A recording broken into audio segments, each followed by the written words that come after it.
जी सबसे बहुत बहुत स्वागत करता हूँ। मैं रोहित सर आज आपको बताएंगे 2023 में जो पेपर पूछा गया है, जो प्रश्न पूछा गया है वो सेट नंबर 348 है। और 348 सीएल में आपके जो बहुविकल्पी प्रश्न हैं, आपको पता है जो बहुविकल्पी प्रश्न है वो आपका 4 क्वेश्चन यानी 4 नंबर का होता है। और अति लघु जो होता है एकदम छोटा वाला वो 5 प्रश्न आता है यानी 5 नंबर यानी टोटल 9 नंबर। तो बहुविकल्पी अति लघु 9 नंबर आपको देगा। तो हम आपको सेट सॉल्व कराएंगे यानी इस सेट में अब सिर्फ आपको बहुविकल्पी और अति लघु बताएंगे। और आपको पता देखें ये आप हमारे पास पेपर है, इस पेपर में जितने बहुविकल्पी प्रश्न आए हुए हैं और जो अति लघु प्रश्न आया हुआ है इस पर हम बात करेंगे। इसलिए क्योंकि अगर दीर्घ उत्तरी प्रश्न होता है, लघु उत्तरी प्रश्न होता है या टिप्पणी की बात करें तो आप लोग उसके बारे में थोड़ा बहुत लिख लेते हैं, लेकिन बहुविकल्पी और अति लघु एकदम फैक्ट चीज़ें लिखना होता है। जो सही होता है वही लिखा जाता है और थोड़े ही उत्तर में लिखा जाता है, नहीं थोड़े ही लाइन में ही लिखा जाता है। तो हम आज बात करेंगे कि 2023 में जो प्रश्न पेपर आया हुआ है सेट नंबर 348 सीएल का, उसको सॉल्व कराएंगे, उसके बहुविकल्पी प्रश्न के, फिर उसके बाद उसके अति लघु के। सबसे पहले आपको बता दें बहुविकल्पी में कुल 4 प्रश्न बनते हैं और 4 प्रश्न में सबसे इम्पोर्टेंट जो होता है बहुविकल्पी को आप करेक्ट करें, क्योंकि बहुविकल्पी आप स्टार्टिंग में जब सही कर लेते हैं तो एग्जामिनर को लगता है कि आगे ये सही किए होंगे। तो सबसे पहला प्रश्न इसमें है कि निम्नलिखित में से कौन सा वायु परागण की विशेषता नहीं है। न क्या कर रहा है कि वायु परागण की विशेषता नहीं है। आइए आपको 4 ऑप्शन देगा। और एक बात, प्रश्न लास्ट तक पढ़िएगा, विशेषता है नहीं है तो कोई कभी कभी होता है जल्दबाजी में नहीं देख पाती है, ठीक है ना। चलिए ऑप्शन नंबर ए है इसमें हल्के परागकण। भाई ये इसकी विशेषता है, हल्का परागकण रहेगा तो भैया क्या कि वायु परागण आसानी से हो जाएगा, यानी ये ऑप्शन क्या है, ये सही है। करा नहीं की बात कर रहा है ना कि विशेषता नहीं है, ये इसकी विशेषता है। बी की बात करें, बी है बेहतर अनावृत पुंकेसर, ये बात हो गई। सी की बात करें, सी है बृहद एवं पिच्छ वर्तिकाग्र, ठीक, ये हो गया। और चौथे की बात करें, यह असंख्य बीजांड। इसमें कह रहा है कौन सा वायु परागण की विशेषता नहीं है। आप लोग पढ़ेंगे हल्के परागकण रहेगा तो अच्छे से वायु परागण होगा। बेहतर अनावृत पुंकेसर, उसकी पुंकेसर अच्छा होगा, जिसमें पराग को उसमें परागकण लगे होंगे तब आसानी से निकल के चले जाएंगे। बृहद एवं पिच्छ वर्तिकाग्र माने बड़ा होगा और फैला हुआ रहेगा वर्तिकाग्र, तो आसानी से परागकण गिर जाएगा। ये तीनों तो विशेषता है लेकिन ये इसकी विशेषता नहीं है, यानी ऑप्शन नंबर जो डी होगा ये करेक्ट होगा पहले का, ठीक है ना। पहला आप लोग नोट कर लीजिए। चलिए अब दूसरे प्रश्न की बात करते हैं। दूसरा प्रश्न है कि दांत्र कोशिका आरक्तता, क्या कर रहा है, दांत्र कोशिका अरक्तता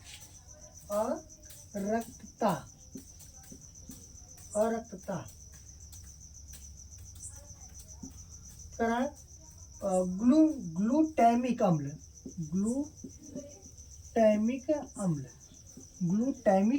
जिसके पास पेपर होगा वो देख लीजिएगा। निम्नलिखित में से अमीनो अम्ल का प्रतिपादन होता है, क्या कर रहा है कि इसमें से जो अमीनो अम्ल होता है इसका प्रतिस्थापन मतलब इसे बोलते हैं क्या, प्रतिस्थापन तो उसकी जगह पर कौन सा अमीनो अम्ल होता है, कौन सा अमीनो अम्ल का प्रतिस्थापन होता है। ए है लाइसिन, पहला क्या है लाइसिन है। बी क्या है, बी है मेथाइओनिन है। और सी क्या है, तीसरा नंबर की बात करें तो वैलिन है। और डी की बात करें तो डी है क्या, सेरीन है। तो यहाँ पर ऑप्शन नंबर जो होगा वो तीसरा वाला सही होगा, वैलिन, ठीक है, कौन सा होगा, वैलिन होगा। और तीसरे बहुविकल्पी की बात करें, तीसरा वाला आप ध्यान सुनिएगा, ये सब आपकी परीक्षाओं में किसी न किसी सेट में आ जाएगा। तीसरा कह रहा है कि प्रत्येक प्रतिरक्षी अणु में कितने पेप्टाइड बंध होते हैं। क्या कह रहा है, प्रत्येक प्रतिरक्षी अणु में कुल कितने पेप्टाइड बंध होते हैं। ठीक है, ऑप्शन नंबर ए होगा 6 होगा, बी होगा 4 होगा, सी होगा 2 होगा और डी होगा 1। ठीक है, कुल कितने पेप्टाइड बंध होते हैं, तो इसमें कुल कितने 4 पेप्टाइड बंध होते हैं। कितने होते हैं, 4 पेप्टाइड बंध होते हैं।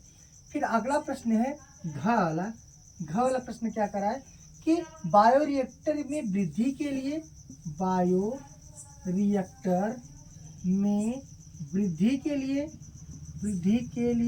बायोरिएक्टर, आपको पता है ना, बायोरिएक्टर एक पात्र समान बर्तन होता है जिसमें 500 से 1000 लीटर तक टैंक जैसा होता है।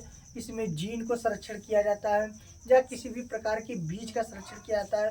उसके अनुसार वहाँ पे तापमान, पीएच मान, फिर उसके जैसा अनुकूल परिस्थिति को तैयार करते हैं, वो बायोरिएक्टर होता है। तो कह रहा बायोरिएक्टर में वृद्धि के लिए कायम माने सुरक्षित रखने के लिए अनुकूलतम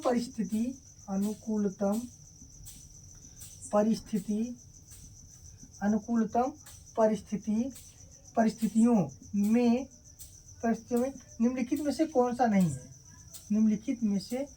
नहीं है। कह रहा है कि जो बायोरिएक्टर है उसमें सब चीज़ें आपको पीएच मान, तापमान, विटामिन, लवण, इनमें से मतलब जो भी कुछ है उसमें से क्या ऐसा चीज़ है जो आपके बायोरिएक्टर में नहीं होता है। जिसमें पहला होता है तापमान, भाई तापमान टेम्परेचर तो होगा ही, ये तो सही है। बी कह रहा है विटामिन, भैया इसमें विटामिन। और तीसरा कह रहा है कि लवण, इसमें क्या चीज़ है कि, और चौथा कह रहा है क्या, उपरोक्त में से कोई नहीं।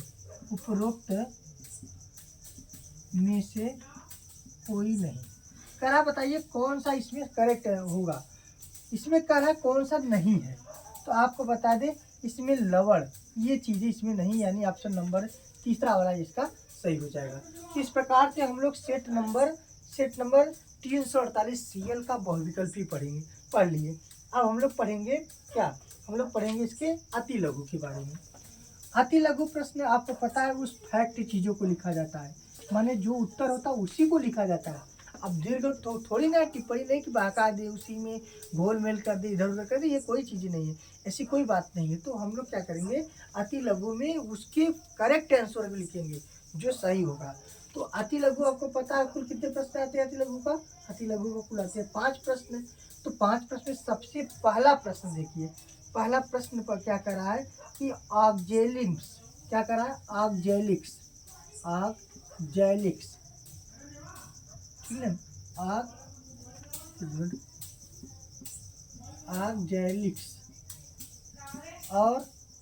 ऑक्जेलिक्स और कोमेलाइना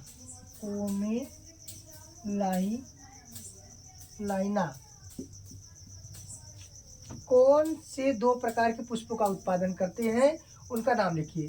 कौन 2 प्रकार के पुष्प बनाते हैं, कौन होता है जो उसको उत्पादन करता है, 2 प्रकार के पुष्प का उत्पादन करता है, उसका नाम लिखिए। उस प्रकार का नाम होता है क्यू प्रकार के पुष्पों का उत्पादन करता है ऑक्जेलिक्स और कोमेलाइना। जो पुष्प होता है उसका उत्पादन क्यू प्रकार के पुष्प के रूप में करता है, क्या ठीक है, उत्पादन करता है। फिर ख वाला प्रश्न, ये तो क हो गया। ख प्रश्न कर रहा है जो फ्रेडरिक ग्रिफिथ है और वो किस जीवाणु का प्रयोग किए थे। जो ग्रिफिथ है वो क्या कहते हैं, स्ट्रेप्टोकोकस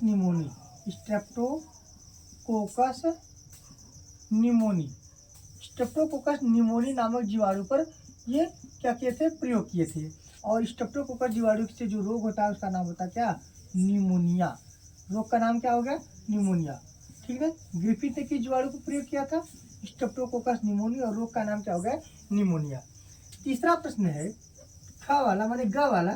तीसरा प्रश्न अति लघु का है, स्त्री के जनन तंत्र में जब अंडोत्सर्ग माने अंडाणु जब बाहर निकलता है तो वह अंडाणु कहाँ संचित रहता है, वो कुछ समय के लिए कहाँ रुका रहता है। कहने का मतलब जो अंडाशय होता है, जो वहाँ से अंडाणु बाहर निकलता है, वह किस भाग में क्या होता है, संग्रह होता है, एकत्रित होता है। तो उसका नाम है तुम्बिका या एम्पुला। क्या नाम होता है उसका?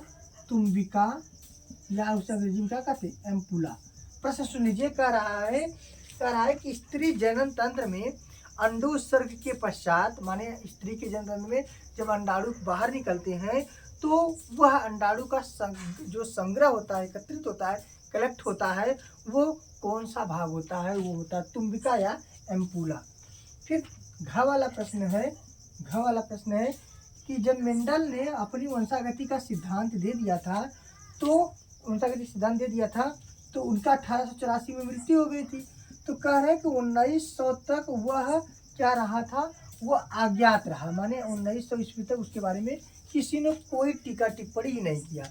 मेंडल जब आनुवंशिकता का नियम तैयार किए तो 1884 में वो मर गए थे। तो सन 1900 ईस्वी तक वो अज्ञात रहा, यानी इस पर कोई टीका टिप्पणी नहीं हुआ। वो पूछ रहे हैं कि ये अज्ञात रहा, इसका कारण क्या था, माने ये कोई नहीं जान पाया था कि यह कब था, किसने दिया, क्या क्या है, वो एकदम मतलब उसके बारे में कोई जानकारी नहीं था। वो कारण क्या था कि वो अज्ञात था। हम आपको बता दें उसका मुख्य कारण क्या था, उसके बारे में किसी को जानकारी नहीं थी। पहला चीज़ ये हो गया। दूसरा चीज़ क्या हो गया कि वो जब मेंडल अपनी पुस्तक ये लिखे थे द नेचुरल ऑफ भ्रूण सोसाइटी, वह एक पादरी थे, आपको पता है, वो ऐसे स्थान पे रखे थे कि जिसके बारे में किसी को जानकारी ही नहीं था। ठीक है ना, ये कारण था, इसलिए वो अज्ञात रहा। फिर इसके बाद 1900 ईस्वी में 3 वैज्ञानिक आते हैं। कौन कौन आता है? ह्यूगो ड्यूरीज आते हैं और एरिन वान शेरमैक आते हैं और कार्ल लॉरेंस आते हैं। तब इस पे क्या करते हैं, इसकी वंशागति के बारे में आगे बताते हैं। पांचवा प्रश्न है कि नत्रजन स्थितीकरण के लिए कौन सा जीवाणु होता है? किन्हीं 2 जीवाणु का नाम बताइए। तो इसमें पहला लिख दीजिए नॉन स्टाक हो गया, और दूसरा लीजिए एनाबीना हो गया और नॉन स्टाक हो गया। ये 2 जीवाणु होते हैं जो क्या नत्रजन स्थितीकरण में क्या करते हैं, भाग लेते हैं। तो इस प्रकार से हम लोग सेट नंबर आज बात किए हैं 348 CL का। ठीक है।